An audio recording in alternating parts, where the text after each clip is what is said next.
കോൺഗ്രസിനെതിരെ വിമർശനം കടുപ്പിച്ച് BJP.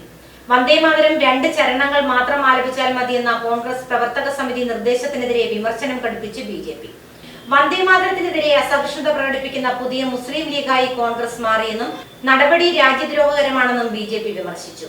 AICC. ആസ്ഥാനത്തെ Vande Mataram ആലാപനത്തിലെ പാളിച്ചയും സംസ്ഥാനങ്ങളിൽ ഏകോപനമില്ലാതെ പോയതും ചൂടേറിയ ചർച്ചയ്ക്കാണ് ഇന്നലെ 4 മണിക്കൂറോളം നീണ്ട കോൺഗ്രസ് പ്രവർത്തക സമിതിയിൽ വഴിവെച്ചത്.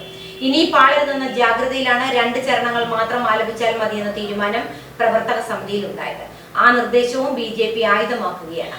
1937 വന്ദേമാതരത്തിന്റെ കാര്യത്തിൽ മുസ്ലിം ലീഗ് കാട്ടിയ അതേ പിടിവാശിയാണ് കോൺഗ്രസ് ഇന്ന് കാട്ടുന്നതെന്ന് ബി.ജെ.പി. കുറ്റപ്പെടുത്തി. പുതിയ മുസ്ലിം ലീഗ് എന്ന സംശയം ഇതോടെ അവസാനിച്ചെന്നും ബി.ജെ.പി. വക്താവ് സുധാംശു ത്രിവേദി എം.പി. വിമർശിച്ചു. ബി.ജെ.പിയുടെ സർട്ടിഫിക്കറ്റ് ആവശ്യമില്ലെന്ന് കോൺഗ്രസ് തിരിച്ചടിച്ചു. സ്വാതന്ത്ര്യ സമരകാലത്ത് വന്ദേമാതരത്തെ അവഗണിച്ച രാജ്യദ്രോഹികളാണ് ഇപ്പോൾ പഠിപ്പിക്കാൻ വരുന്നതെന്ന് കോൺഗ്രസ് വക്താവ് പവൻ ഖേര പ്രതികരിച്ചു. അതേസമയം ഉത്തരാഖണ്ഡിലെ ഹൽദ്വാനിയിൽ താൻ പ്രസംഗിച്ച വേദി ശുദ്ധീകരിച്ച സംഭവത്തിൽ പാർട്ടിയിൽ നിന്ന് വേണ്ടത്ര പിന്തുണ കിട്ടിയില്ലെന്ന മല്ലികാർജുൻ ഖാർഗെയുടെ പരിഭവവും ചർച്ചയാകുകയാണ്.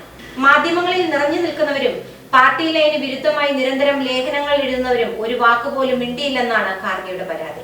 രാജ്യസഭയിൽ ഖാർഗെ വിഷയം ഉന്നയിച്ചതിന് പിന്നാലെ പ്രധാനമന്ത്രിയുടെ മാപ്പ് ആവശ്യപ്പെട്ട ഒരു ദിവസം പ്രതിഷേധം നടത്തിയതിനപ്പുറം ആ വിഷയം പാർട്ടി ആത്മാർത്ഥമായി ഏറ്റെടുക്കാത്തതിലെ അതൃപ്തിയാണ് യോഗത്തിൽ മല്ലികാർജുൻ ഖാർഗെ പരസ്യമാക്കിയത്.